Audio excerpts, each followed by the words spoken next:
Okay, this video is not part 2 of the Windows 7 walkthrough because I'm just not in the mood to do that right now. I feel like being a prick and showing off some of the things I have on my desktop. Thank you very much. So, I'm just going to show off my virtual machines. I'm going to open VMware Workstation.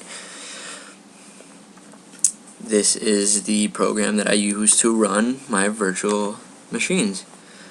I'm going to somewhat explain it the best I can from the knowledge that I know about it.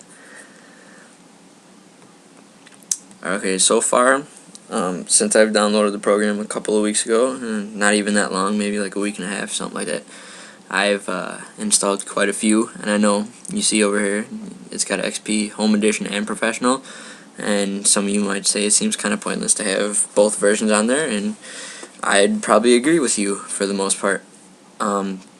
Problem with that is I had an ISO of Professional, and I didn't know at first that you can use ISOs to install virtual machines on here. So I just went with the one that I had the disk for and messed with that. So I have that installed, and I have all kinds of stuff on it. And then I found out that I can use the ISOs, and then I put Professional on there and put all kinds of crap on there. So, that's why I have both of those. And I had a Ubuntu disk laying around, so I was like, what the hell, why not just put it on there, because I used it before briefly on an older desktop, and I took the hard drive that it was on out a long time ago, so I'm not booting that anymore. So I decided, hey, why not?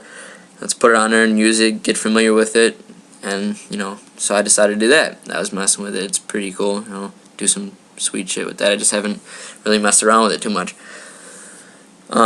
Then I've heard of Solaris before. I've never seen it in action or used it personally myself or anything.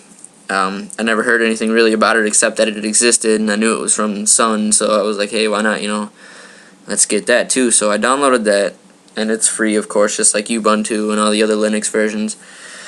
So I downloaded that, and I installed it, and it was kind of a bitch to get going, and to install it's kind of confusing, but once it's going, it's pretty sweet.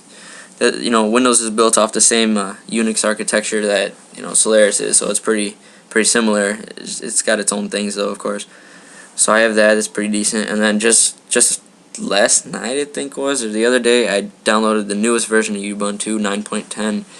I've been messing with that a little bit. It's a little bit nicer than the older version of Ubuntu that I have, but hey, why not? They both have their own cool features, so I decided to keep them both.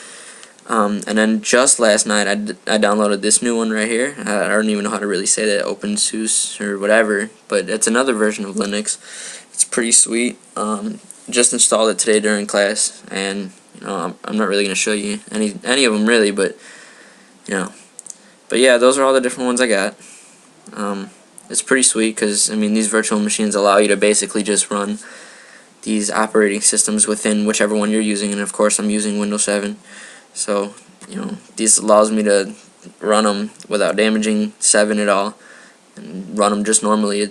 In my opinion, I think it'd be better to run XP off of this than it would to use XP mode for Windows 7, just because it's a virtual machine. You get to use all its features of the workstation.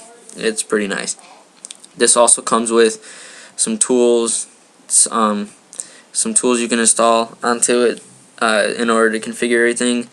It's pretty sweet because you can just use basically everything that you can use with your computer when you boot up one of these. So yeah, it's pretty nice.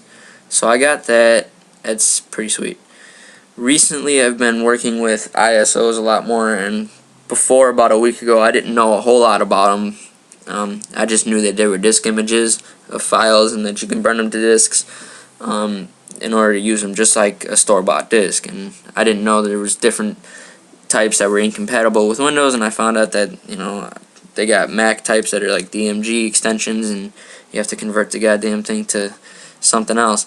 So I had to get Ultra ISO in order to convert, and then I don't have any blank CDs anymore, and I haven't got myself up to the store to get any, so I can't really burn any ISO images onto disks. So I had to find Magic Disk, and that allows me to mount the ISO and be able to run it. That's why if I open up my computer, you see how it says drive G here, I don't have multiple DVD drives, I just have D. That's the actual physical one. G and H are virtual, so that's what Magic Disk allows me to do. I'm not really going to go into much detail with those right now, probably later on. Just give you a run through of some of the stuff I got on here. AVG 9.0 free edition, it's just virus protection, it's pretty good, it's way better than Norton, it's better than McAfee, all that crap. Advanced System Care, this is from IObit, it's pretty sweet, it gives you some cool tools to clean out problems in your system. IObit Security 360, it's like a spyware, malware cleaner.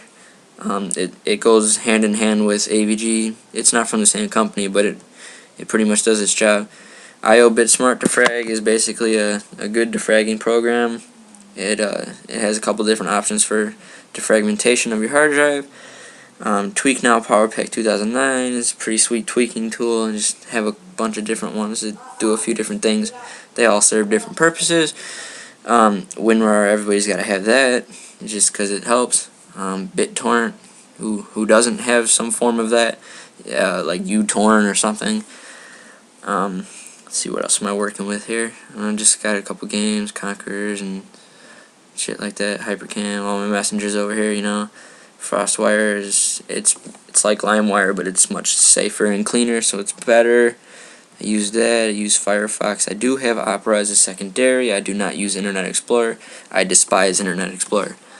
QuickTime Player just for the plugin. YouTube Downloader allows me to download videos off of YouTube. I can also convert files with that. Webcam Companion is my webcam program. Adobe Reader, that's pretty basic. Just got folders over here for things on my desktop, like my TI-89 emulator and whatnot. Windows Media Player 12 icon and all that bullcrap. This is all pretty standard. Everybody knows what all this stuff is. I guess that's pretty much it. New video coming soon.